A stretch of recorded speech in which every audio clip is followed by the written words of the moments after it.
Hey, let me show you something. Come on. Come on.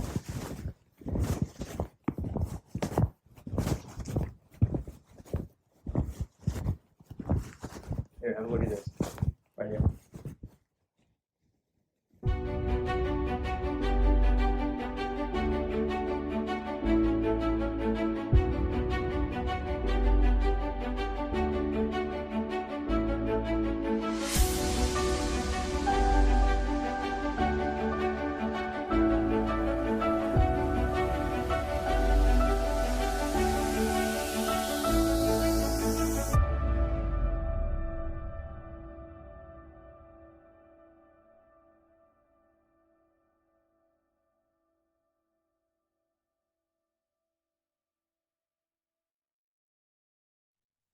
All right, welcome back. Episode 109. Doing a football preview today. NFL starts on Thursday night. Chiefs and Lions on Peacock, I think. But I want to do a little intro because we have a big announcement, major announcement for the show. First off, make sure you watch Summer Smash episode 7. It is out now. It drops Saturday night. It is featuring Michael Scarlett and my dad, Armin Boyajian, playing for the grand title of Chaotically Intolerant Classic champion. But that's not what I'm talking about. We are launching a brand new website for the Chaotically Intolerant podcast. It is chaoticallyintolerant.com. At the time that you are listening to this, it is live now. Just type in any web browser, chaoticallyintolerant.com, and you'll be able to access the website. I'm going to go through the website real quick with you before we jump into the football. So let's go. All right. So homepage, obviously, you have the logo, right? Scroll down. You'll have the latest episode of Chaotically Intolerant, which right now at the time of this recording, it was 108. Newest Summer Smash at the time of this recording, it was episode 6. And then you drop down. We have a blog now that we'll be releasing. We'll have different football articles, baseball, current events stuff, where we want more writers. So if anybody's interested in writing on something that you're passionate about, we want to try and avoid politics as much as we can. We will have you join our blog. We have our About Us, about the Chaotically Intolerant podcast. Some pictures of us here. Me, I'm on the homepage, and then we have our Instagram feed. And then obviously at the subscribe newsletter. When you visit the website, please go and subscribe to our newsletter. We're going to have a newsletter eventually. And then we have all of our social media. So we have YouTube, Apple Podcasts, Spotify, Instagram, TikTok, Facebook, and Twitter, or X. It's probably going to go back to Twitter, to be honest. Let's go to the blog. So there's only one blog up right now. We'll have a lot more up. It's just episode 108, the blog that I put out for that. Then our podcast episodes, this is going to update every week with a new episode. Our Apple Podcast, it also updates every single week. And then our Spotify will also update every single week with the new episode. So by the time you visit it, you will be able to see episode 109 on here. Summer Smash. It has our newest episode with the description. You have what Summer Smash is about and what the Chaotically Intolerant Classic is about. The governing bodies, which you can see here, Michael Scarlett did win. Spoiler alert. And we have some history behind it. And then every single episode of Summer Smash or the Chaotically Intolerant Classic is available on this page. Obviously, it is available on our YouTube channel, but you can go to our page and just see it on here. Tecmo Bowl. Yes, Tecmo Bowl still does happen. I haven't been able to do much with it as of late just because of my commitment to Summer Smash and getting everything else done there. We have our description of the current season. This is our current season, season 2, and then our past season, season 1. All of the personalities. So these are more of the recurring personalities that we have. The people who basically, work for us. Obviously me. And we have Leighton. You all know Leighton. Angel. You all know Angel. I know Angel hasn't been on in a while. Think we've made some changes to how we do things, but Angel is still our friend. He's still our guy. He's still a part of the show. And and Michael, which you're going to be able to hear. Football is back when you hear his voice. Well, football is back, so you're going to hear his voice. And then finally, we have the Hall of Fame. Chaotically Intolerant Hall of Fame is a way to honor those who must be mentioned when telling the story of Chaotically Intolerant. So we have not elected other people. This is the class of 2023, basically the beginning. We do our election at the end of the year every year. So obviously, if you guys listen to that episode, me, Leighton, Angel, Keem Davis Gaither, and Roscoe Nash all were the inaugural class of the 2023 Chaotically Intolerant Hall of Fame. So this is a massive, massive thing for us. This website is massive. It's going to help us grow even more. We're going to look more professional because I want to be more professional. I want to build this into something big. Everybody kind of knows that. I want this to be a business more than just a little podcast that I do every week. I put a lot of work and a lot of effort into this show. So I hope this can build our name even more. I want to thank you all for watching over these past 2 years now. It's been over 2 years. We didn't really do a second anniversary episode. I didn't really find it to be that special. It's just year 2. Every year we're just moving forward. We're doing something new. And that's kind of what this is. This is our newest big thing. Basically, it's going to launch us into the next era of Chaotically Intolerant. We're going to be getting into writing. I love to write about the things that I love. And I want to get more people, more personalities into this world, into the world of Chaotically Intolerant. Hopefully I can bring on some new people that you guys recognize and some old people. So I'm really excited to have this. And, again, thank you to everybody who has been a part of the journey. And you know what? Let me show you guys our smartphone, because you're going to be able to look at it on a smartphone as well. It's not just going to be some crappy website. It's going to look like the computer version. It's going to be a little different. So let me just share that screen here. So, I mean, it's kind of the same thing. You go through, it's all the same information. Obviously, that's what you should expect. It's not going to change. The information isn't going to change based on smartphone or computer, but this is just a look at it here. And I will actually click on this. I mean, you guys should know what this is. Podcast episode, Summer Smash. The only thing that does look different are the videos. I like the images we got here. I need to move that down actually just a little bit. And then the Hall of Fame picture, it just gets crushed a little bit, but it's okay. So again, thank you all for watching and going on this journey with us that we've been doing. I promise you it's going to be worth your while. So thank you all for paying attention to that a little bit. It's been about 7 minutes, a little longer than I thought. But I want you guys to go ahead, listen to this football preview, and let's have some fun this season, huh? All right, welcome back to Chaotically Intolerant, episode 109. If you recognize that face, that's Michael Sepp. That means football is back. It is officially back. This is the last Monday you'll have without football for the next 5 months.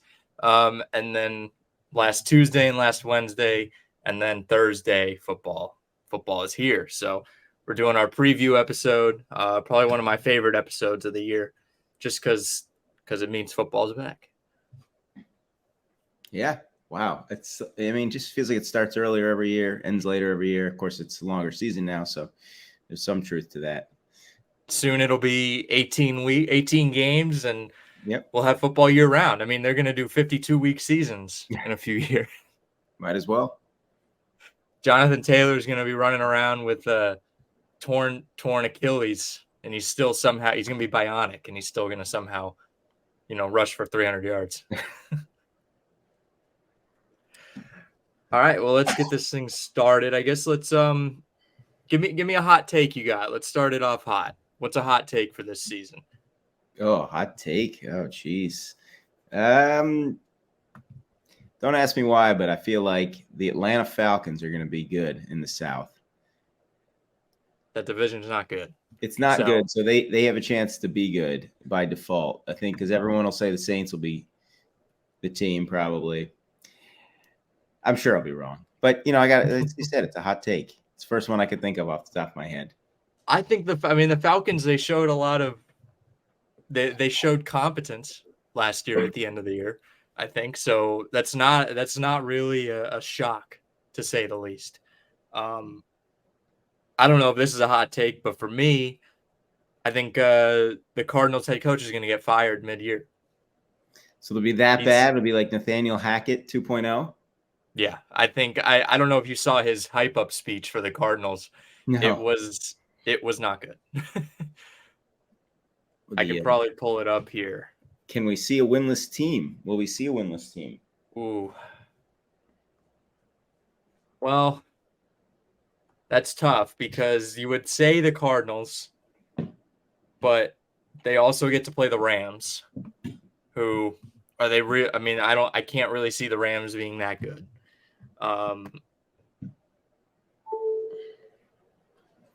I feel like the Colts will win a couple. I'm not high on the Colts. I'm not high at all on them. It's just really tough to look at any team and say they won't win a football game.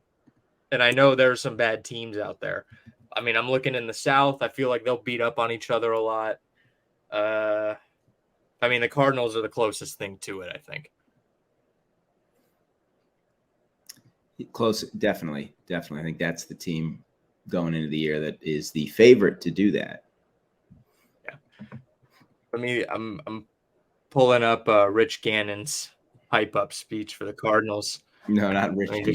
Might as well be Jonathan Gannon. Oh, Jonathan Gannon. Whoops. Who drove over here? Quick, let me see your hands. Who took the bus?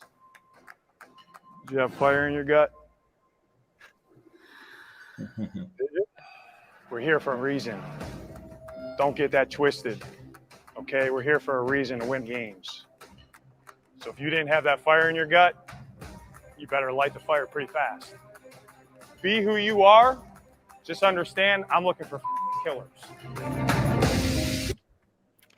Yeah, that really makes me want to win a football game. Definitely.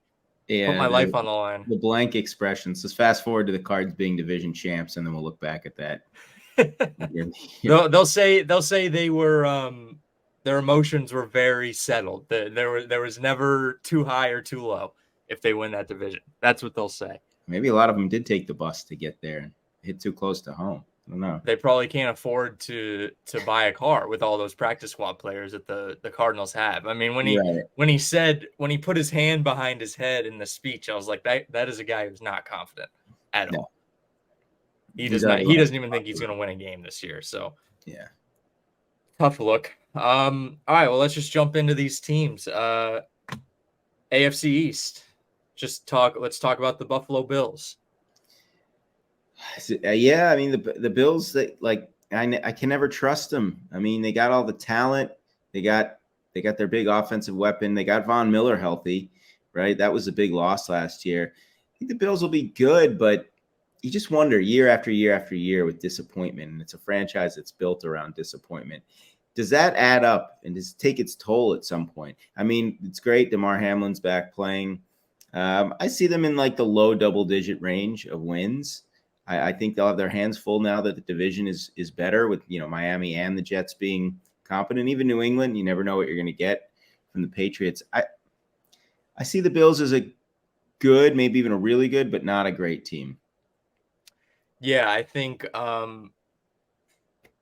it's getting the same old trope is getting tired. I feel like every year in the preseason we say it's a must, Super Bowl or bust, and the next year we can't believe in if they don't win it this year, they're never going to win it. And every year we just come right back around. The DeMar Hamlin thing, it's good to see him playing. He wasn't like a major role player on their defense, or like he wasn't like a major player. I think it's okay to say that. Like, I don't think him being gone is a massive blow, I guess, to the defense. Obviously, when it happened for the morale, it was a horrible blow. But they went out and they beat the Patriots that next week. But I think just skill wise, if you look at his plus minus, he's probably around a even plus minus of what he adds to takes away from that defense. So the Bills, I'm getting tired of hearing they got to win this year. They got to win this year. They don't do it this year. I'm never believing in them again. Yeah. I'll say that. They'll They don't win do it again. this year. I'll never believe in them again. They at least have to get there for me to say, okay, they can make another step. Or they got to beat the Chiefs in the playoffs, and we'll count that. Yeah, as I mean, you have to, and you can't get embarrassed by the Bengals either. I think you have to beat the Chiefs and the Bengals for me to really believe. Even if they lose the Super Bowl, but they beat the Chiefs and the Bengals, then I say, okay, this team's really good. They'll go out and get it next year. Yeah. To the next one, the Jets. This is the most interesting team in football, I think, right now. They have a lot of old guys and a lot of young guys. Aaron Rodgers is obviously the number one guy that you think of when you think of the Jets. The Jets are a disappointing franchise throughout history. They have been. Their Super Bowl with Joe Namath over the Colts. Yeah. 68. I wasn't even alive, so I don't give a fuck. Yeah. I don't really know what to say about the Jets yet. There's not much you can really say about them. I think I've only gotten through one episode of Hard Knocks. I like the look and feel of the team. I like the coach. He's like the anti-Jonathan Gannon. They will run through a brick wall for Robert Saleh. I think there's a rejuvenation for the Jets. I think it's going to take them like half a season. A lot of times quarterback comes in, there's a lot of hype. I could see the Jets struggling early and starting to put it together late. I wouldn't count them out of winning the AFC East. I mean, this isn't the old school Tom Brady days where you have to win 12 or 13 games to win a division title. I mean, 10-7, 11-6 might be good enough for the Jets. But I see them as a team that could make some noise. Can they get past all the hype? Aaron Rodgers loves this. I mean, he is loving living in New York, loves the hype, loves the attention. He's going to the Knicks games. He's going to Yankee games. Yeah, he was at the Tonys or something, or one of those award shows. He's just really loving, big city life. And so we'll see how much he loves it if they struggle. But if they do well, I mean, he's just on cloud nine. I'll say this. I mean, being in Green Bay your entire career, Green Bay is probably the smallest city to have an NFL team. I mean, the entire city revolves just around that team. There's no other team in Green Bay. So I would understand him being really excited to get out of there. Just get the hell out of Green Bay and into a big, going from the smallest to the biggest market in football and in sports really is a big change. I think he's enough of a veteran where that won't affect him. I feel like he's actually going to play really well, and you're going to be able to point to him and say he's playing well, but the Jets aren't as good. It's almost like with Mike Trout or Shohei when the Angels will go and win 10 in a row when both of those guys are out. Right. And it's like, well, obviously they did because they're just expecting Trout and Shohei to win every game for them. I think that's going to be the same situation, at least early on. And I agree with you. They'll probably hit some sort of stride late in the year. I think they might get into the wild card. Miami. This is another, just the AFC East in general is one of the more polarizing, I think, divisions in the league, where you could point to every team and say they're going to be really good or they could be really, really bad. And Miami is one of those. Their offensive line play has been horrible in camp. Tua is borderline going to some sort of rehab facility for all of his brain injuries, and they can't get an offensive line to protect the poor guy. Their skill players are the best in football, no doubt about it. And if they would have added Jonathan Taylor, they would have been light years ahead of anybody else. But can they protect Tua? That's the biggest question going into the season. If they can't protect him and he's out for more than 2 games, they won't make the playoffs. No, they. I'm surprised they didn't invest more in the offensive line because this kid's like going to be at the end of his career pretty soon if he takes another injury. And the Dolphins are like, they embody, the Miami, the LAs of the world, those cities. They have all the flash, but none of the substance. Miami has been. You talk about the Jets being disappointment. I feel like the Dolphins have a disappointment almost every year and just teasing their fans. And if it's so many back in the day, 10-6, 9-7 seasons, win a wild card game, get crushed in the division round, those Dolphins. And I mean, their backup situation's not great. I mean, they played decently in that playoff game against the Bills. Right? Who was that? That was playing Skylar Thompson. Wow. But that's not gonna cut it if he has to go in there. I think the Dolphins again, they'll be 9-8, 10-7 team, same old. But it'll come down to quarterback play not getting it done, defensive meltdown late in the year. It's Miami. No team perfects the December-January swoon quite like the Miami Dolphins. Well, and you also have to point to they play in Florida. Mm-hmm. They don't deal with the cold, and they're in the AFC East where every other team you have to go to the cold. Yeah. They don't play well in the cold. They're like the Colts. The Colts play when they would go to New England in December with Peyton Manning, they would always get their asses kicked. Same thing with Luck when they would have to go to New England. They can't play in the cold. They can't play in the snow. So it makes a lot of sense that they just completely collapse in those winter months. And then New England. This is one of those teams. I mean, I think it's just the Patriot logo that I look at and I'm like, well, they can't be bad. They're the Patriots. Right? But I don't know, man. I'm starting to buy in. They got Zeke, an old Zeke, obviously. But I'm starting to buy in a little bit on these Patriots. They only got one quarterback on the roster, and that's Mac Jones. Shocking release of Bailey Zappi, in my opinion. Yeah, I was surprised about that. They'll pick somebody up. Maybe Tom Brady will come back, but I don't think that the Pats are going to be bad. I can't see Belichick having another, because if they have a bad year, like you'd almost have to start thinking about what does this mean for Bill Belichick, right? They would have missed since Brady left. They missed the playoffs, 21 in 20 and in 22, so 2 out of 3. So this would be 3 out of 4 years if they miss the postseason again. But the Pats relish the underdog role. Usually, it's if you ever pick them to be bad, that's when they seem to do well. I trust Belichick to get his defense right. I do. I don't know about Mac Jones, and if he gets hurt, they're in big trouble. But with Ezekiel Elliott, with some of those weapons, Hunter Henry on offense, I think the Pats will be sneakily in the mix in the AFC East. Talking about them being the underdog, I mean, the birth of Kareem Hunt was like that really infamous, the Patriots are done, Tom Brady is done. I think they beat the Pats like 35-10 on Monday Night Football or something like that. Yeah, and then Brady just went off.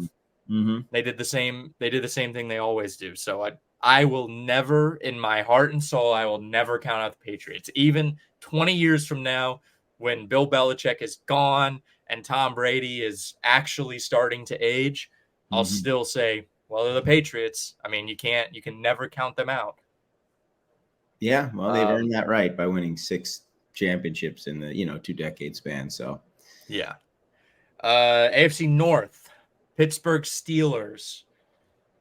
Now they're the same team. It's like saying the Patriots. You see that logo, you can never assume they're going to be bad. Tomlin's never had a losing season.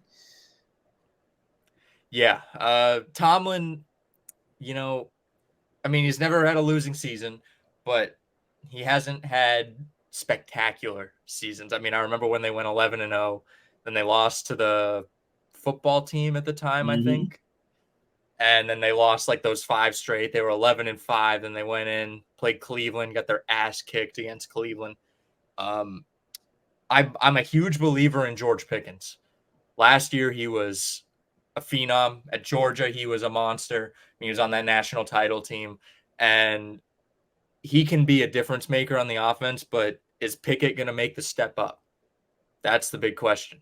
I mean, that's going to be the big question for a lot of different teams. Are these young quarterbacks going to make the step up? And Kenny Pickett had a great, the Steelers were great down the stretch. I mean, they practically played their heart and soul out just so Mike Tomlin could have another winning season. Can I believe in them to win the AFC North? No, but I feel like, again, it's the same thing every year. They'll be in it down the stretch. Yeah, I cannot see them being worse than 9-8, although I can't see them maybe being better than like 11-6. Again, they're in a tough division, but they're built to play in the cold months. I think it'll be interesting to see how well they run the ball, because that's always the Steeler way. Even all those great teams have always had good running games. But I liked Kenny Pickett. I mean, being a Ravens fan, I don't want to see the Steelers do well, but I liked what I saw from Kenny Pickett down the stretch. And the Steelers, they just have a way with these young quarterbacks, right? They know how to develop guys. They know how to put talent around them. Unlike Miami with Tua, I think you're looking at another Tomlin winning season, even if it's not a spectacular one. I would say if you're in a fantasy draft, which I don't think anybody should be drafting in fantasy, like before like the first week before the season. You should be doing it within 7 days of game one. I would be looking for Kenny Pickett in the late rounds, because I don't think a lot of novices aren't going to take him, but I would look for Kenny in that late round, just to have your second quarterback. And if you miss on him, you miss on him. Nobody's going to care. But if you hit on him, it's going to be a big hit, because I think he'll complement Najee Harris very well. Cleveland, Deshaun Watson, man, he looked horrible last year. I wanted to give him the benefit of the doubt, though, last year, because he didn't play in a year. What do you expect from a guy who hasn't played in a year? I mean, this is going to be the real test. I think you really don't know anything about a team anyways until the first 6 games. Like, after those first 6 games, that's when teams really find their way. I mean, when I hear somebody say this team sucks because of week 2, I'm like, what are you talking about? These guys are just still figuring it out. Again, I think like ever since Baker really came to Cleveland, the media wants you to believe in Cleveland. They really want you to. I can never do it. I just can't see that Brown holding up a Super Bowl trophy, even like a division championship. I can't see it, especially in that division. No chance. I don't know what it is. It's like we were talking about the Steelers and the Patriots, and then the Browns are like the anti of that. When you see that logo, you just can't believe in them. You could put the 85 Bears on that team, and you just wouldn't feel good. I mean, they'll be a little better with Watson. They picked up a few guys, free agency. They had Amari Cooper from last year, and then I like the Juwan Thornhill pickup, for example, in their secondary. But like, do you really trust in that Browns culture? I mean, Nick Chubb. To me, like, their ceiling is like 8 or 9 wins. It's still Stefanski, right? Yeah. I feel like he's just a guy that gets fired every year. Or I hear his name like he should be on the hot seat every year, and he just doesn't get fired. It just sounds like a name that's like a one and done head coach, but he's somehow stuck around for a while. Yeah. Which, I mean, when you they should build him a statue for beating the Steelers in the playoffs in Pittsburgh. They ended that drought, and they actually won in Pittsburgh in a post. Of course, no one was there to see it, but still, right? It was 2020, so. And then they almost beat Kansas City too. Yeah, the fumble at the 1-yard line, right? That play that changed, and they couldn't stop Henny on the 3rd and long, right? Yeah, that was their. The Browns should know better than anyone. You get there, you better take advantage of that opportunity, because you don't know if it's going to happen again. And sure enough, it hasn't happened again. So, and then I think they ended up playing. Who did the Chiefs play in the AFC Championship that year? Was that the Houston year? No, they smoked the Bills. That's right. Yeah. Which I don't know if Cleveland beats the Bills that year. Maybe. I mean, why not? The Bills always choke too. You got something had to give in that game. So, your Ravens. I'll just let you cook about the Ravens. Well, I mean, like, isn't it like the Bills, where it's like, it's not this year with Lamar Jackson? I always talk to my friends about like the Flacco Lamar comparison, and like, well, it's not really a comparison, right? They can't compare their abilities. And it's like, well, Flacco won 9 playoff games in his first 5 years. Maybe they put a good team around him, but he stayed healthy. And if now with like, okay, now they have Odell Beckham, they have a big play receiver finally to go. It feels like, though, the difference is like one of these years the defense has to really step up. Like, they really have to have, when they win championships and they go far in the playoffs, it's because they have a really like a lot of great impact players on defense. And I just don't know if they have that. And there's just so much pressure now. Lamar gets the big contract. Look at what happened when they gave Flacco the big contract. I don't know. It feels like it's a little bit of a house of cards right now. So I'm kind of nervous going in. If they play well, winning covers up a lot of anxiety and concerns. They got to get off. They got to get off to a good start. They got to give themselves a margin for error. Lamar's got to feel good about himself. He's got to stay healthy. I mean, it's just the nature of his game is he's just one run away from another injury. And the Ravens, like you know why they had these great preseasons, because they always have pretty good backup quarterbacks. But I don't want to test that theory again. Yeah, I feel like with the contract thing, at least, if I was a professional athlete, I would tell my agent, do not tell me a thing about money. I don't want the team to tell me a thing about money. If you sign a new contract, just give me a blank sheet of paper and ask for my autograph. I don't want to know anything about how much money I'm getting, because I feel like every single time these guys sign a big contract, I think Patrick Mahomes and Josh Allen are like those two exceptions. And Peyton Manning, I mean, you could go on. There's a few guys, but I would say the majority of the time, this comes with all sports, when those massive 10-year deals are signed, it turns into nothing. Like those guys fall apart. And I think it's a mental thing more than anything of, okay, I'm good, because a lot of guys, they probably come from middle class families or lower income families, and you want to make money for your family. I think that's the main motivation behind it. So a lot of these guys just say, okay, my family's taken care of. I'm good. I don't need to worry about it anymore. And no matter how much they say that's not true, I feel like it is true. I feel like they do say, doesn't matter anymore. I'm all good. I don't need to do it anymore. Yeah. So I would just say, don't tell me anything. I tell the team, don't say anything about money to me. Don't care. My agent will act in my best interest. I agree. They also need to find a pass rush.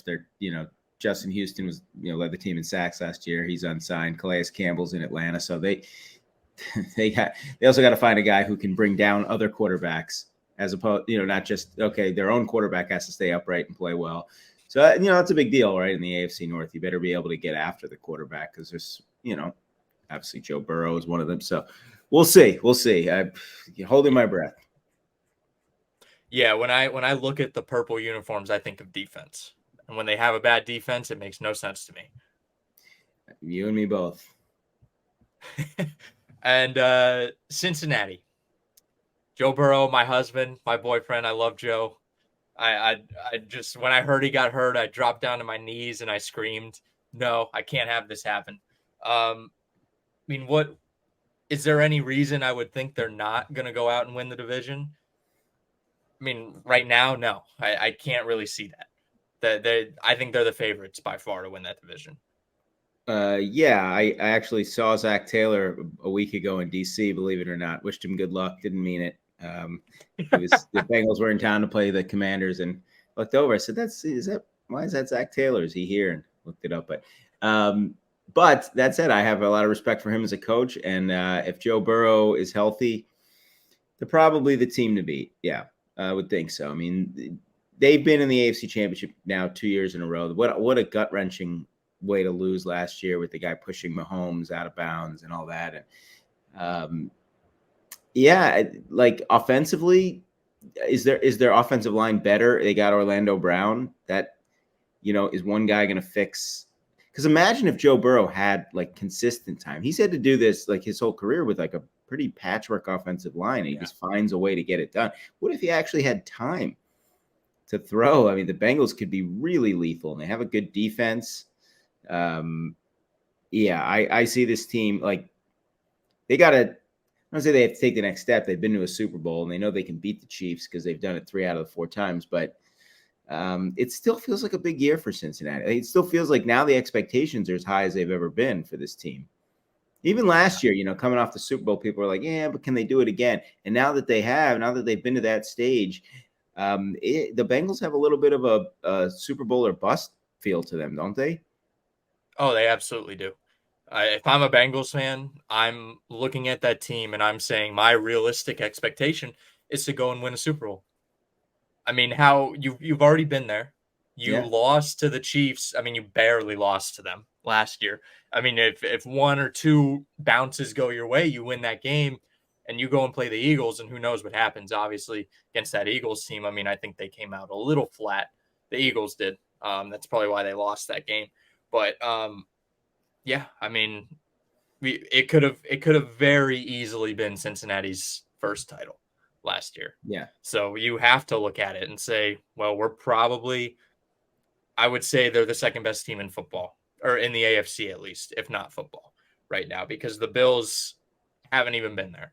So you got to give it to the Bengals. All right, AFC South, the shit mountain is what we Mm-hmm. call it. The Jags. I'm gonna say this. Maybe it's my bias against Jacksonville. I'm not really confident in them. I feel like they're gonna win that division because the division is just not good. Mm-hmm. But I don't think they're a 12-win team or even like a 13-win team like people have been making them out to be. I think there's a lot of romanticizing after seeing them in the playoffs last year. They played great in that second half against the Chargers, and then they played a really good game against Kansas City in the divisional round. I think that is what happens when teams get to the playoffs. I think a lot of them play a lot better than they may play above their pay or above their grade. I feel like over an entire season, they'll probably be like a 10-win team. Yeah, that's absolutely what I would classify them as. I think they took a big step forward last year, and I love Doug Peterson as a coach. I have a big amount of respect for him and what he was able to do, turning that team around. But again, expectations is a different animal. When you don't have expectations, it's a little easier to play under the radar. But we'll see with some of these other. I mean, Trevor Lawrence, another year in Doug Peterson's system. Walker on defense, #1 pick. They have a lot of guys. Resign Evan Engram. I think they win the division. Yeah, I don't have any hesitation to say that. But where do they stack up against, the Bengals, the Chiefs, the Bills? I don't know. Until I see it, I can't really believe that they're more than just a, maybe win one playoff game again kind of team. I think they won 9 games last year. If they win 10 this year, and I don't even think they have to win a playoff game because it depends on who they would play in the playoffs. They'll probably get a difficult team, to say the least. Like they might have to play the Ravens or the Steelers. They might even have to see like Aaron Rodgers, Jets, or the Bills, depending on how that division pans out. So I don't even think a winning a playoff game is a step forward for them. I think just winning more than 9 games this year is a step forward for that team, because like people forget they were horrible that first half of the year, and they got hot at the right time, and Tennessee just got cold at the right time, and they ended up meeting. They played each other on Saturday Night Football in Jacksonville, and they won the division. So it's not like they just steamrolled their way through the South.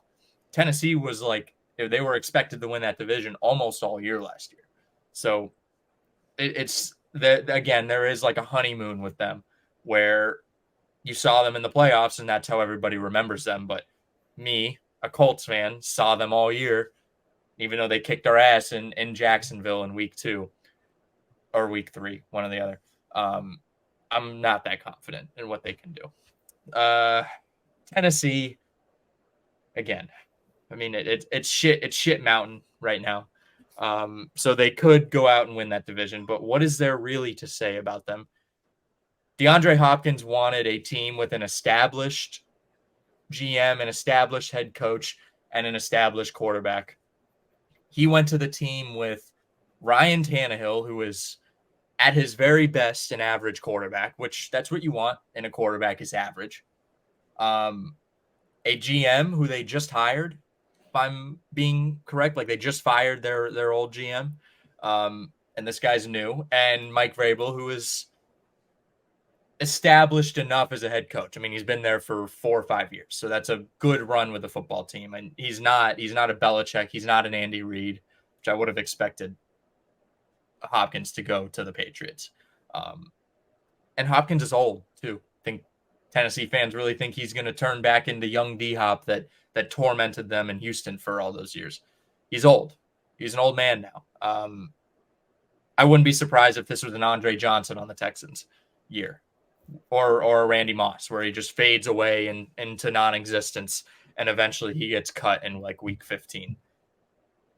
Defense, I mean, Tennessee, they've always had a pretty good defense. I can't I can't like say they won't have an awesome defense. Like, I don't know if they lost too many guys.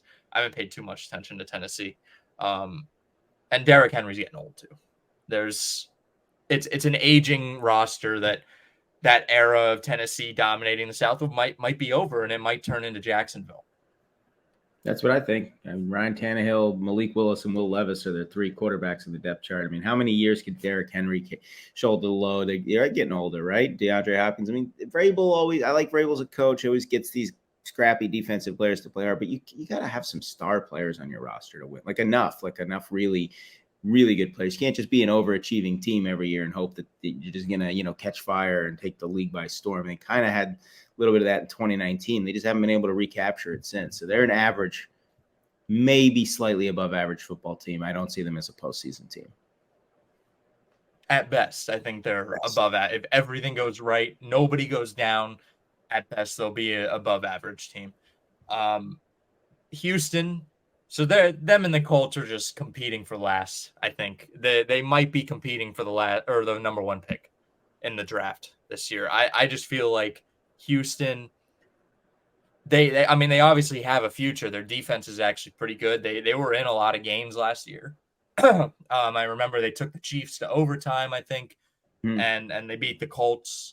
They tied, and then they beat the Colts in the last game of the season, which gave the Colts the number 4 pick. But they're just not going to be good. You got to give Stroud another year or two. I think just those Ohio State guys take more time because you're playing in the Big Ten. You're playing not really. I mean, you're playing good defenses, but there's not really much else you have to worry about as a quarterback there. So, and what's the history with Ohio State quarterbacks? Busts. Yeah, I mean, they're just numerous busts. Justin Fields is the first one in my recollection that has some promise behind him. So I don't see them doing much. Yeah, Texans. I mean, I like DeMeco Ryans. I think that they need a year with a young quarterback, and they need to sort of see where they stack up against the rest of the division.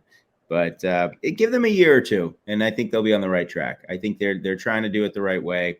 Again, I don't know about like you said, Ohio State quarterbacks, but they were a scrappy team last year. They were. If they can take on that personality again, some of those young draft picks can develop. They might be a year away. I think they're closer to being good than the Titans are, and even though the Titans are better. Yeah, I think like best case scenario for that team. I mean, they'll win a bunch of division games. They could go out and win 7 or 8 games, in my opinion. Just with the scrappiness that they have, and they can probably beat up on some bad teams and maybe take a few from some good teams. I mean, they almost took them from the Chiefs, right? And the Chiefs won the Super Bowl that year, so it wouldn't shock me if they won 8 games. The Colts, I kind of talked about it last week. I've bought in to Anthony Richardson when I really shouldn't have. I mean, the last time I think we talked, I was so down on the kid. And again, like I think people think like I'm down on the kid just to be down on him as a person. Of course not. I just don't think he'll be a successful football player. I mean, he started 6 high school games. He started in 6 high school games and 13 college games. And I mean, I think but you do have to point at that Florida team and say, wow, what did he really do with that Florida team? Because I think they were in the top 25 for a little while last year. And Thursday night, they looked disgusting. They looked so bad against Utah. They got their ass kicked. So he really had a big impact on that team. I'm liking what they're able to do with his physicality from what I've seen. I mean, Richardson looks confident in the pocket, which is something you could point to and say, well, look, he hasn't had a lot of experience, so he's not going to be afraid as much. He's much more likely to just take chances. He's got a cannon. I mean, he has got a freaking cannon. At the same time, it's a young quarterback. I'm not expecting much from this team. I could see like how Andrew Luck, that 2012 season was, where they had like a magical run and they end up winning 11 games or 10 games. And it's like, wow, this was awesome. but I feel like this isn't really his year. I feel like he just needs to mature more. I think that's more of what it is. Again, I bought into him fully.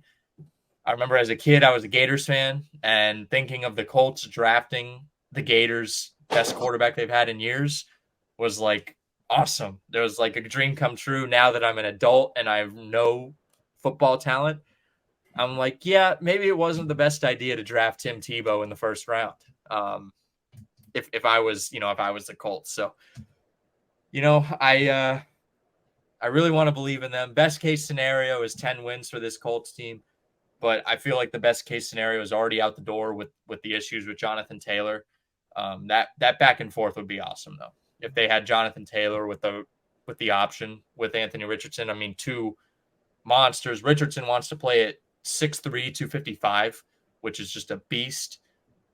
And he's very elusive. He seems like he doesn't take hits. He knows how to not take big hits, which is big. There's a lot of big quarterbacks, like Dante Culpepper was one of them.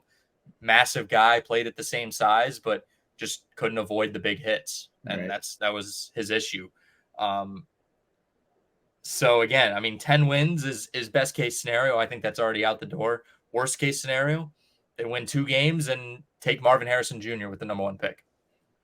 How fitting would that be? Yeah, you're right. Hey, it's AFC South. The Colts always have hope. Yeah, they can. I mean, I feel like they'll take at least a game from the Texans.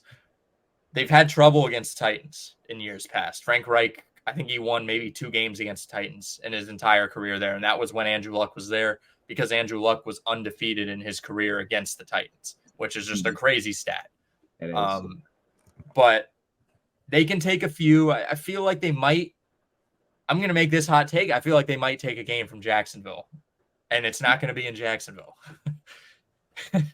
My dad actually, he said, this year, I think I'll go with you guys to Jacksonville to see the Colts. I was like, I wish you would have told me that the last 2 years because I'm not going this year. I'm on strike. I'm Right. like the actors. I'm on strike. I'm not going. So, yeah. But they'll take a few division games. They'll have some easy games. I think they play the North this year in that division, and then they also play the South too, which they'll take some games from the South. I know they will. Yeah. All right. And then did you say anything on the Colts? No, I just agreed that they're in the AFC South, so they have a chance. Yeah. AFC West. Chiefs are number 1 team in football. What is there to say? They're going to win that division. I'm not going like sexy pick with the Chargers or the Raiders or the Broncos. No, it's the Chiefs. They proved it last year. I think last year was the prove it year. It's going to be the Chiefs. Yep. Until otherwise proven. The coaching, there doesn't matter who they lose personnel wise, as long as they have Mahomes, as long as they have Andy Reid coaching, they still have so much speed at receiver. Yeah, that was a giant middle finger to the NFL last year. That division is kind of a joke. Chargers, never pick them. Chiefs, I think you're looking at 13, 14 wins again and probably another Super Bowl. I think it's hilarious that they are the best team in football and we have the least to say about them. But I think that's also that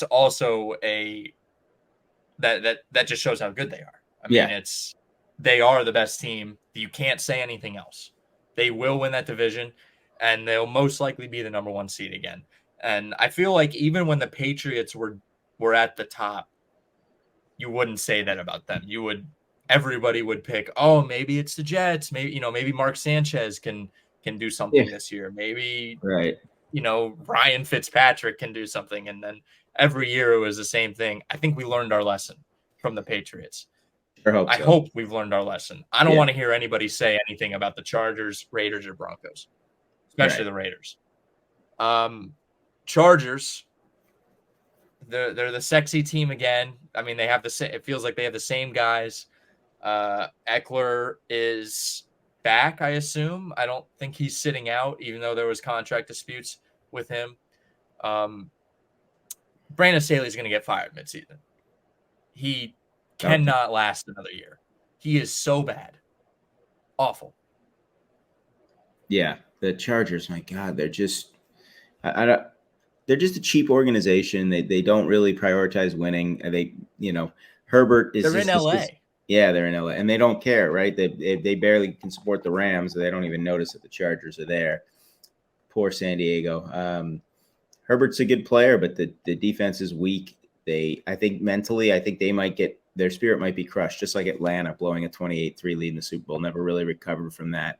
Had a chance the next year, the Falcons did, but I feel like the Chargers, no, they just can't beat the Chiefs. They always give them a good game, but they might slip in that division. They could slip behind Denver or the Raiders. Yeah, the Raiders with Brady there. So there is a little bit of a kind of an energy with me with the Raiders, where you look at how Boston sports was so good from the time Brady got there until he left. And you really look at Boston sports, they have taken a deep dive. I mean, the Patriots are meh. The Red Sox, if I was told in April that the Red Sox would be deep in the wild card race in August, I would have been happy. No Red Sox fan would feel like that 5 years ago. They would be, what the fuck? Like, they should be winning the division. They shouldn't be in the wild card race. The Bruins had a historic collapse this year against Florida, which I think Florida going to the Stanley Cup made it feel a little better that it was like, okay, they were supposed to do that. They beat everybody else, so why would they not beat us? But the Bruins did have a record-setting season until they collapsed. And then the Celtics losing to the Heat in Game 7 after coming back down 3-0.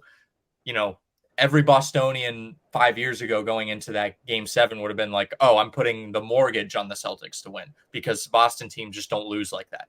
Right. You know, if they come back, they're finishing the damn job. There's an energy that's left Boston, in my opinion, and I feel like that energy is going to go to Vegas. Brady owns the Raiders now. Partial, minority owner. Yeah. But he's in the building, and I think that's just enough to maybe push the energy to get the Raiders to win to get the wild card spot, basically.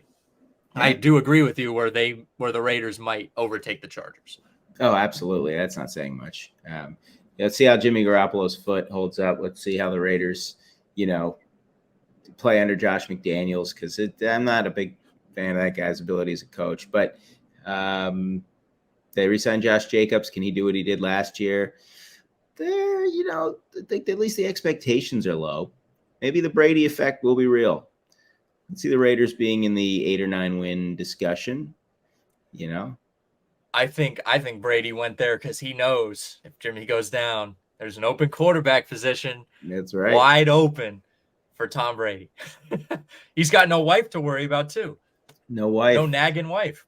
No, he knows Josh McDaniels well, so it's a savvy move.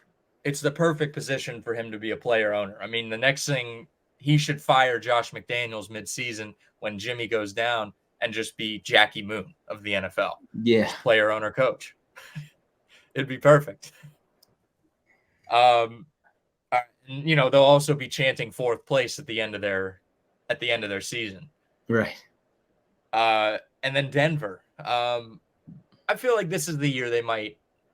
I feel like the thing about new quarterbacks in new places is, especially when you've been in a new place or you've been in a place for so long and you go somewhere else, there is a little bit of a culture shock when it comes to the just the energy and playing in a different city. I kind of want to root for Russ this year. He's not. I feel like he's not the Russ that was last year, where he had his own office on a different floor and he was doing those stupid Subway commercials. Right. I want to root for him. I feel like they're not going to be in the cellar this year. I hope Jerry Jeudy can stay healthy. I hope those wide receivers can really stay healthy. And I hope I don't like Sean Payton whatsoever. I think he's kind of a dickhead. Yeah, but he actually is. I never realized it all these years. And especially they did that stupid in the preseason. He said, I don't want to see any of these guys wearing like visors or something. And I want everybody to stay in their uniform. I was like, Sean, you won 1 Super Bowl with Drew Brees in 2009, and then you got suspended. And really, you've underperformed and underachieved for the rest of that time there. I mean, there's been many times where you should be like, where if you told a Saints fan after that Super Bowl, you're not winning anything ever again with Sean Payton and Drew Brees, they would have probably had a heart attack. Because Yeah. how do you not? Especially you think about some of those Saints teams that were loaded at points. It's almost like Urban Meyer to me. I kind of equate him to Urban Meyer, in my opinion. I just watched the Swamp Kings documentary, so Florida football has been on my mind a lot lately. Mhm. So I'm kind of rooting for Russ and the Broncos, but at the same time, I believe they'll take a step forward, but they're not going to be that good again. No, I mean they'll be improved. I think new coach always gives them energy. I don't see about Jerry Jeudy. Broncos defense, I mean, they traded away some of those guys, right? Last year, they're kind of rebuilding that defense a little bit. And then you're in that division where you got to stop Patrick Mahomes. I mean, you'd think the Broncos would have made a lot of big purchases on defense. They've lost that mystique. Remember, the franchise has won a Super Bowl within the last decade, but I see them climbing back up a little bit, 7-8 win range. Enough that Sean Payton can justify that he did a good job. I mean, that guy really, I mean, all that stuff he said about Nathaniel Hackett, he better back it up. Yeah, he definitely has to. All right, let's go to the NFC. We can probably start trying to move a little quicker here. Yeah. Commanders. Boy, new ownership. I'm excited for Sam Howell. That's it. That's all I got to say.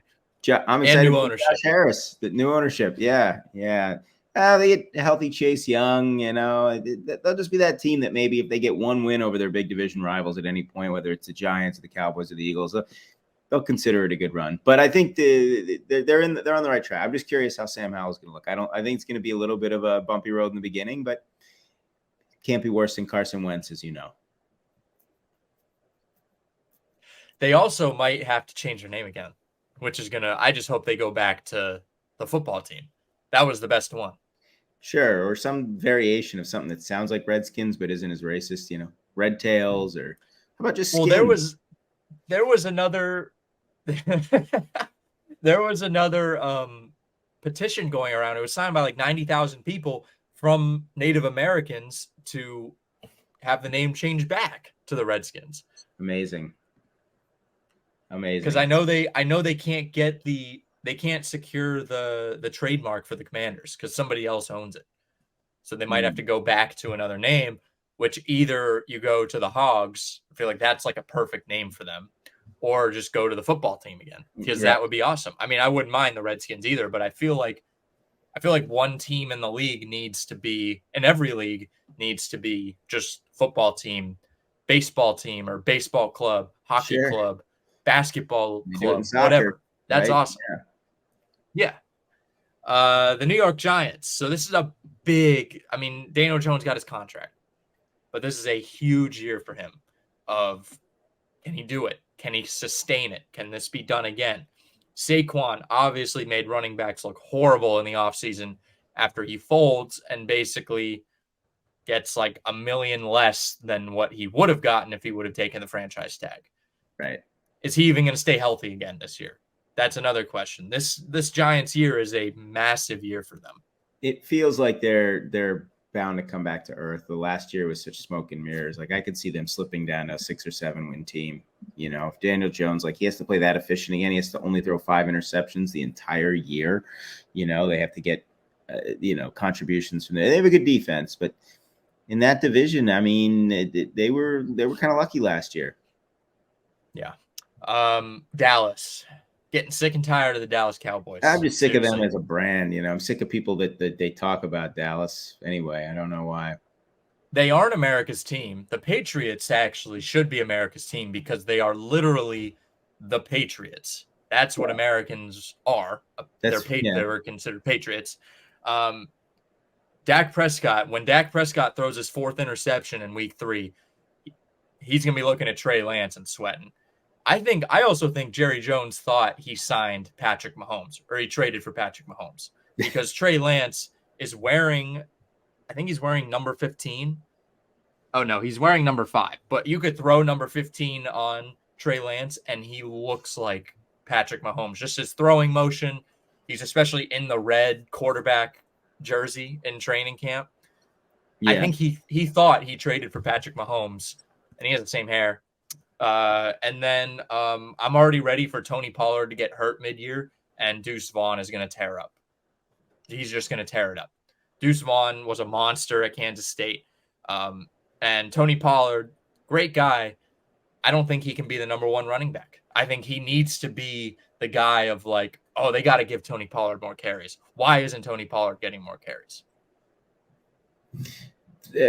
I think without Zeke, someone's got to really step up, and I think they got the receivers. But like Dallas, if they don't win the division, they're not going on the road and going on any kind of a run. Their best hope would actually be to win the division, or Jalen Hurts gets hurt. Nothing seems to change the Cowboys. Even if Trey Lance comes in and plays well, that's just lightning in a bottle. That's not a sustainable solution. They're the same old Cowboys. I did like how they bolstered their defense. They went out and got Stephon Gilmore, and they got him cheap, which I really did like that. They needed to do that. They needed to go bolster their pass defense. So that's one thing that the Cowboys fans can really hang their hat on and say, this is what we did, and we're actually happy about this.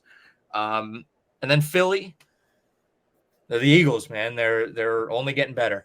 Right. I mean, they're more experienced. A lot of their young guys, I think especially it's going to be big now. It's going to be hard to look at A.J. Brown in fantasy because he's going to have to share receptions with Devontae Smith. And Devontae Smith is only getting more mature as a wide receiver.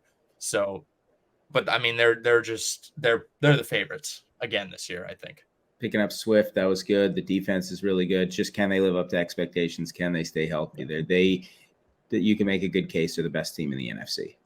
And I feel like they actually had expectations going into last season, and they still lived up to them.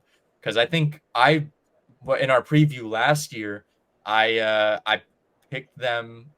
Maybe I didn't pick them to like win the NFC, but I was like, I think this Eagles team is going to be really, really good. And nobody's really talking about it, but I think a lot of people started talking about it even after week 1. I mean, I think they handled expectations well. NFC North, the Green Bay Packers. Green Bay, that might be a team that might go and win. It might surprise some people. I don't think they're going to win that division, but Jordan Love might surprise some people just because of the Green Bay Packer green. Now, the green makes every quarterback look like they're 40 years old. I saw a picture of who's that like running back, tight end, quarterback from the Saints. The hell's his name? Taysom Hill. That somebody edited a Packer jersey onto him, and he looked like he was 40 years old. So even a young quarterback looks 40, but I feel like they might go out and win like 9 games. Yeah, I mean but remember Aaron Rodgers had a tough year his first year when he took over in 2008. They won 6-10, so wouldn't be surprised. I think there's a little bit of wiggle room for Jordan Love. They're not the same Packers as they were. I don't know if they have enough impact players on defense, but I'm excited to see how this kid looks. I think they'll again, Detroit's all the rage, but Green Bay I wouldn't be shocked if they made a run in that division. For the first time ever, the Detroit Lions are the favorites. They are the favorites this year, I think. Yeah. I don't think I've ever said that for anything.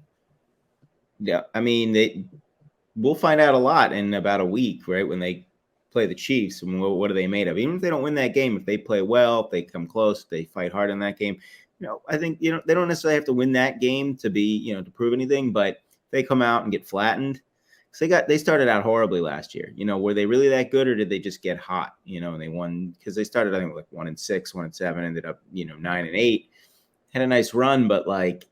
So much of this is just about desire. Do they really have the talent? Will Jared Goff have another year like that? Losing Jamal Williams kind of hurts, but I'm curious to see if Aiden Hutchinson has that. If he has that big breakout year, that's a big difference maker. Yeah.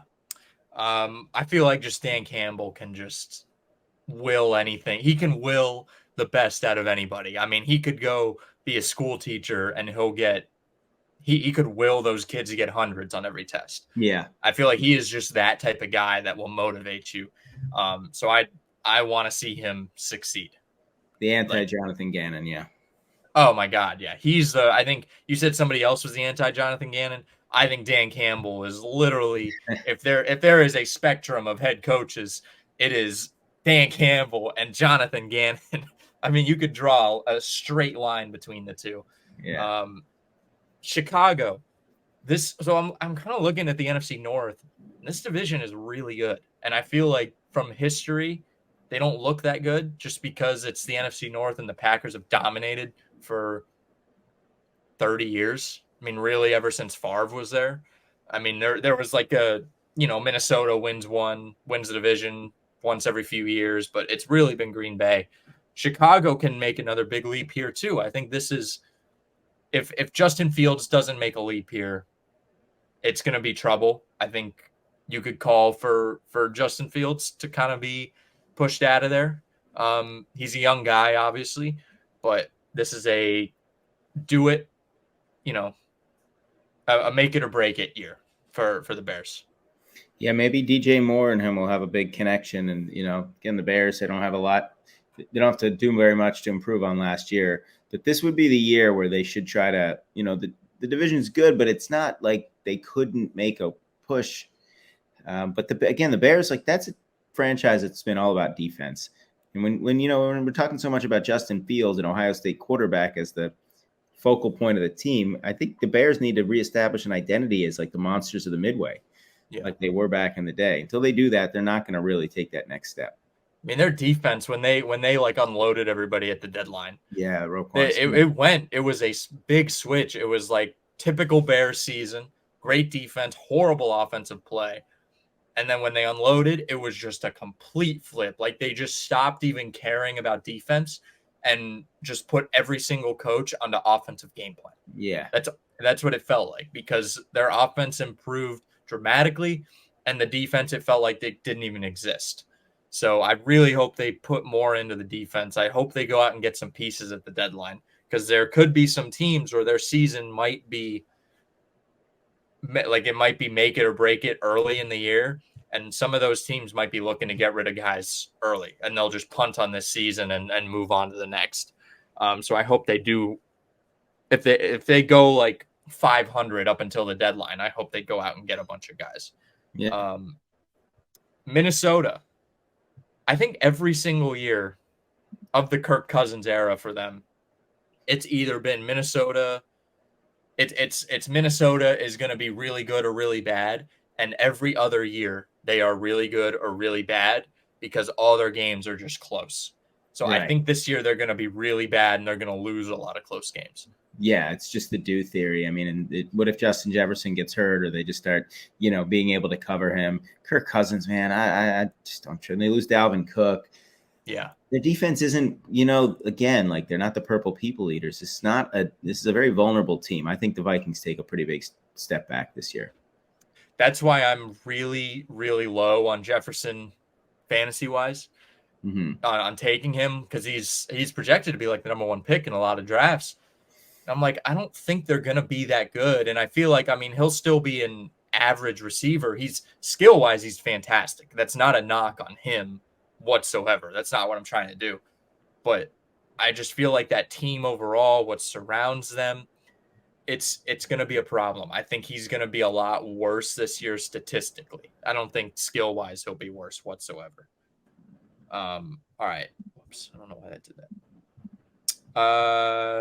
To the South, we talked about this. Both South divisions are just shit mountain. New Orleans Saints here. Derek Carr, they're probably the favorites to win this division.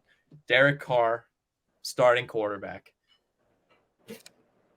I believe in Derek Carr. I don't know what to say. It's weird, but I've always kind of believed in Derek Carr, and I still do. I believe in him more than other people do. I think the Saints are probably the most talented team in the division. I know I said it might be Atlanta, but the Saints, this is a big deal. They invest a lot in this guy. They have to take a step forward here. They've tried to recapture the Drew Brees magic. Their defense concerns me a little bit, but I think if Carr plays well, the Saints are the best team in the division if he plays well and if he stays healthy. Is Kamara out for 4 games? Is that right? That sounds right. Yeah. I think he was suspended for 4. Three games. Yeah. 3 games. I don't know what's going on with him. I don't know what's going to happen with whatever the hell happened in Vegas. It was Vegas, right? Yeah, because that was the Pro Bowl. Michael Thomas, he's bound to get injured again. He's become, I remember when he was really good. Now he's just running slants. That's all he does. I feel like Carr is one of those quarterbacks that can bring teams up when he needs to, when there's like a shot of we might make the playoffs, but at the same time he can crumble just as easily. Yeah. He can mentally crumble, he can physically crumble. So this Saints team is either going to be horrendous and I think they'll finish like below. I think they'll finish in dead last, or they'll go out and win that division pretty easily. I think just because of how bad the division is, they'll go beat up on a lot of teams. Yeah. The Bucks, it's bacon time in Tampa. Yeah. Is that anything to brag about? Probably not. No, we might still see Kyle Trask halfway through the season. Come on. I kind of feel like that might happen. Trask learning under Brady, he actually didn't look horrible in the preseason. He looked like a competent starter. When he was with Florida, he wasn't bad. I don't think he was really that bad. He obviously wasn't first-round material. I'm not that stupid. But I feel like maybe Trask could come in and win a few games. It also wouldn't shock me if Baker comes in and wins 7 games for this Bucks team. I feel like the they Bucks can win their division games, yeah, and maybe the pressure of not having Brady there is, that they still have some players held over from 2020. I don't know. To me, they're a 6 or 7 win team at most. When you still have Mike Evans and Godwin, you can still do a lot. Just with those weapons. I feel like Baker, he's gotten a bad rap. He looked really good in LA for some reason for those couple of games. I think that's probably why he got signed by Tampa. Sure. I think Sean McVay single-handedly saved Baker Mayfield's career. If he can keep that magic going for a little while, he could definitely beat up on some bad teams and win 8 games. I don't really see them having a winning season. I won't see it. This is going to be, it's just funny. Tom Brady comes in and they're really good, and then just immediately they tumble back down. Even really good was making the playoffs last year and winning the division, and they weren't really good. But for Tampa Bay, I want Baker to do well. I like the guy. He seems like a guy who loves the game. So I hope he can win 8 or 9 games, or 7, 8 games. Atlanta, again, I agree with you. I think they're going to be the team to shock everybody and maybe come out and win that division.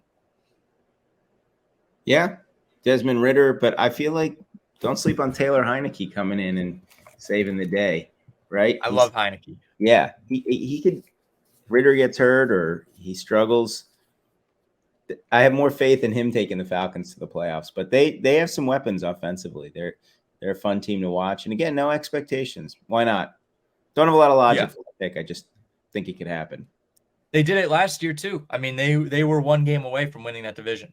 And I feel like they would have probably given Dallas a little bit more of a fight than Tampa did in the playoffs that year. Carolina, they got the number 1 pick, Bryce Young, Frank Reich. The Panthers are a big fan of the Third Reich, as it's Frank Reich the third.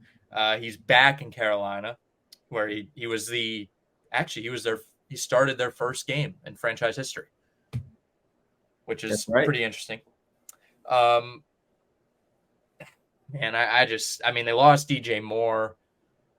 There's not much to really say about this Panthers team. No, I hope Bryce Young can take a step forward.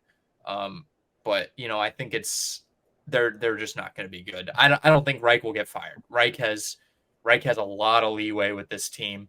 They're letting him basically build the team around Young, and that takes time to build teams around quarterbacks. So I would say, Reich is going to have like a 3-year leash of like, you can be bad for the next 3 years, but you got to show a sign of improvement. This year, there are 0 expectations. And surprisingly, Frank Reich does pretty well with no expectations. I think 5 games is actually a good season for them. Winning 5 games is a good season for them. Yeah. I agree. I think Frank Reich will get him there in the second year. The second Reich. But not this year. Not this year. And All right. Let's churn through and the then, West before we NFC West. close this out. And then maybe we'll do our preseason Super Bowl prediction. Cardinals. They're on top of the division in the preseason, and that's it. They're not going to do anything else. Just a handful of wins for this team. Kyler's out for the year, right? He's either out for the year or out for a while. Because I know they just released Colt McCoy, so I think it's Trace McSorley. Oh wow! As their starter, Penn State legend, right? Penn State, yeah, Penn State. Yeah, Ravens with the Ravens. Yeah, he has a legendary song. I don't know. Have you heard his song? No, I'll have to go listen to that. Maybe I can pull it up while we're talking about Seattle. Seattle, they're a team I think is going to take a big step back. I love Geno. I love the story of Geno Smith, but I just feel like last year was magical. Pete Carroll's a great coach, and he can really pull teams in the right direction. But I do see them taking a step back. Oh, they have to. They have to. But you know what? They only won, I think, 9 games last year. So a step back is like 6 or 7, and then they're nowhere near the playoffs. But I think the defense is getting better. They have some good young players on defense. If they can ever get anywhere near that Legion of Boom, then Geno Smith won't have to be that good. San Francisco, they're loaded. They're the favorite by far. Yeah. I think Brock Purdy, them trading away Trey Lance is saying to Brock Purdy, yeah, you're the guy. Here you go. Not a fluke. You are it. I mean, I'm to be honest, I'm a little shocked. I really thought that somebody else would get a chance. Mm-hmm. Sam Darnold is in the building. He actually last year, I feel like that Panther team, he played pretty well at points, and he showed what he could be. So they can really harness that and get that back. I wouldn't be shocked if maybe Brock Purdy has some really horrible starts. They put him in and they don't really miss a beat. Yeah. Plus you get that horrible division. Yeah, exactly. I think the Niners are going to just steamroll that division. Yeah. And then the Rams. So I guess Matt Stafford's back. I feel like he doesn't even exist anymore. Yeah. They had a horrible season last year. They're not going to have a first-round pick until the next presidency. Right. Who knows if it's going to be Biden or whoever. But, the Rams, there's really not much to say. No, Sean McVay is going to have to show that he was thinking about retiring. Let's see if it's worth coming back, because last year was rough without Stafford. And, they sold out to win that Super Bowl, and this is the price they're paying. And I think Stafford recently complained about how he can't connect with the young guys because they're all on their phones. I mean, at that point, you got to be a leader and just say, get off your fucking phone and let's have some team bonding, because just hearing that preseason does not sound good. No, not at all. I think the Rams, again, their ceiling's probably 6 or 7 wins, maybe 8. And then let's do Super Bowl picks. It's so hard in the preseason. I'm going to just be a cop out and say Chiefs over Niners. I think now that Brady's out of football, someone can repeat. That was the rules, that he would never let any quarterback repeat because he's the last one to do it. And he stopped Mahomes. He stopped Russell Wilson. But now he's not in the league. Unless he comes back for the Raiders and stops it, I'm going Chiefs over Niners. Can you imagine? He comes back like mid-season. Yeah. And the Chiefs they're undefeated. And he's like, I can't let this happen. I absolutely can. He fires what's his name? McDaniels. He's like, I'm back, boys. And then the Raiders go on a run and they meet the Chiefs in the playoffs, and he beats them in Kansas City and wins a Super Bowl for fucking Vegas. Yeah. Good Lord. What a storyline that would be. I mean, I think that I would be like, okay, I'm not living right now. This really is a simulation that Tom Brady is just the king right now. Yeah. That would be insanity. I'm gonna I still think it's gonna be the Chiefs. it's too early to pick the Lions. I really want to be a contrarian and say the Lions, but I can't do that. Yeah. That would be disgusting. I don't want a repeat of Philly and Kansas City. But who else is there? I mean, who else can you really say? Niners, maybe? I don't know. The NFC is a cakewalk to me. It really is. I mean, there's two teams. The AFC sounds like the National League in baseball. Braves, Dodgers, and then who else, right? So it's the same thing. Yeah. Football. I'll agree with you, and I'll say the 49ers. It'll be Chiefs 49ers, a repeat of 2019. And